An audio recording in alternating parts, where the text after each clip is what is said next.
You ever notice how every girl around you seems to have a life that just fits, like they have their people, their plans, their late-night calls and inside jokes, and then there's you, present, smiling, talking, but somehow never fully in it.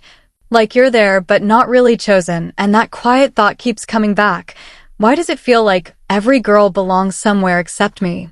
You scroll through your phone, watching girl after girl living what looks like a full, connected life, and without even realizing it, you start questioning yourself, wondering if you're doing something wrong, if it's your personality, your energy, your vibe.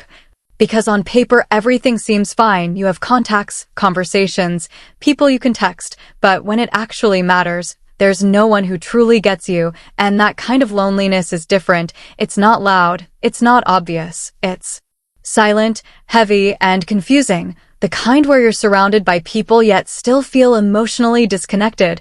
And here's the part most girls don't realize. This isn't just you. Research shows that around 1 in 4 adults experience loneliness regularly. And among young girls and women between 18 to 24, nearly 30% say they feel lonely multiple times a week, which means if you've been blaming yourself, thinking you're the only girl feeling this way, you're not broken, you're experiencing something millions of girls silently go through. But it gets deeper than that, because psychologists don't define loneliness as simply being alone. They define it as a gap between the relationships you have and the relationships you actually need, meaning you can laugh in a group, talk all day, be surrounded by people and still feel like no one truly knows you, and social media only amplifies this feeling because every time you see other girls posting happy moments, your brain automatically starts comparing, not logically but emotionally. There's a concept called social comparison theory, which explains how we measure our worth based on other people's lives. So when you constantly see girls being included, being chosen, being part of something, your mind slowly creates a story that they have something you don't, and the more you replay that story, the more real it starts to feel. But what if that story isn't true? What if the problem isn't that other girls are more likable or more interesting? What if the real reason you feel this way has nothing to do with them at all? Because most girls think loneliness comes from not having enough people, but studies in psychology show that one of the strongest causes of loneliness is actually low self-perception and lack of self-connection, not popularity, not the number of friends, but how a girl sees herself. So now the question shifts. It's no longer why don't people choose me? It becomes do I even choose myself? And that's where it gets uncomfortable, because if you're honest, how often do you actually spend time understanding yourself, what you like, what makes you feel alive, what genuinely makes you happy without needing validation from anyone else? Or are you like most girls, constantly adjusting your personality, your behavior, your energy just to feel accepted? Because here's the truth no one really says out loud. You can't build a real connection with others if you don't even have one with yourself. And the more you chase people to fill that gap, the more invisible you start to feel. So maybe this isn't a story about being left out. Maybe it's something deeper, something most girls never stop to question. What if the reason you feel lonely isn't because you don't belong somewhere, but because you've been disconnected from the one person you're supposed to belong to the most, yourself? But here's where everything starts to change, girl. The moment you stop asking, why am I not chosen? And start asking, how can I start choosing myself? Because the truth is, the version of you that feels lonely isn't lacking people, she's lacking connection with herself. And I know that sounds simple, but psychologically, it's powerful. Studies show that people who actively engage in self-connection, like journaling, solo activities, or even mindful reflection, experience significantly lower levels of loneliness because they're no longer depending on external validation to feel complete.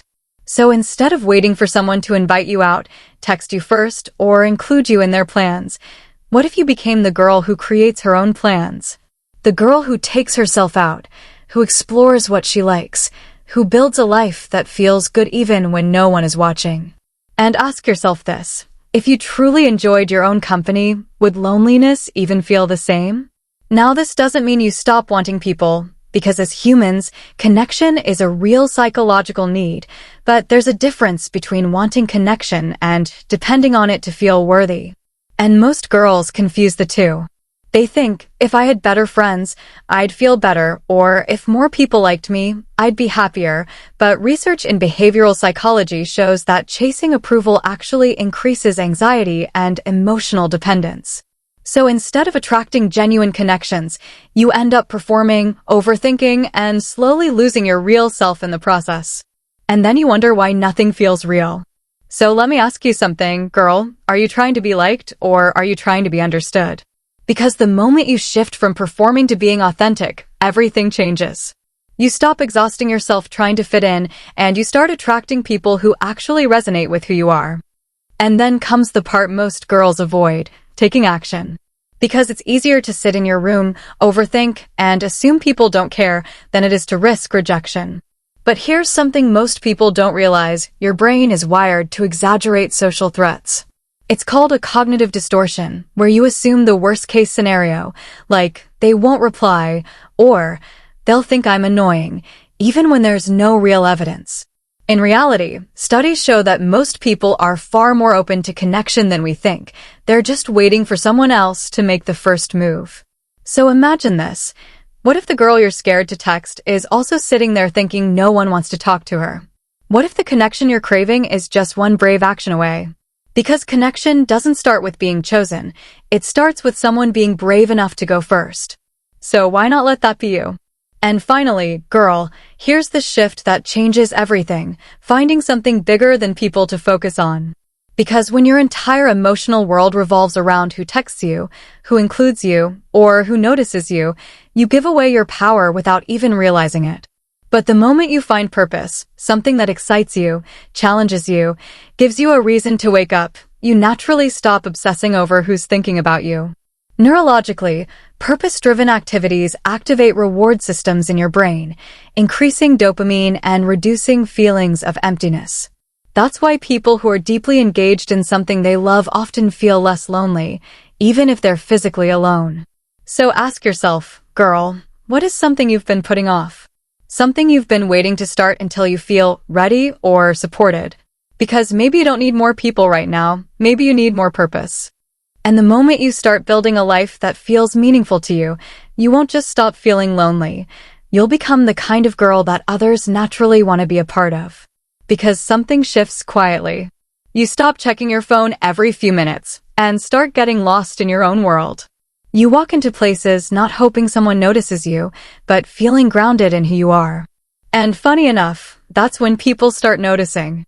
Not because you tried harder, but because you finally stopped trying to be someone else. The energy changes. Conversations feel lighter, connections feel real, and for the first time, you're not chasing belonging, you're creating it. And one day, without even realizing when it happened, you look around and think, this feels right. Not perfect, not crowded, but real. And maybe that's what you were searching for all along: not more people, just a version of you that finally feels like home.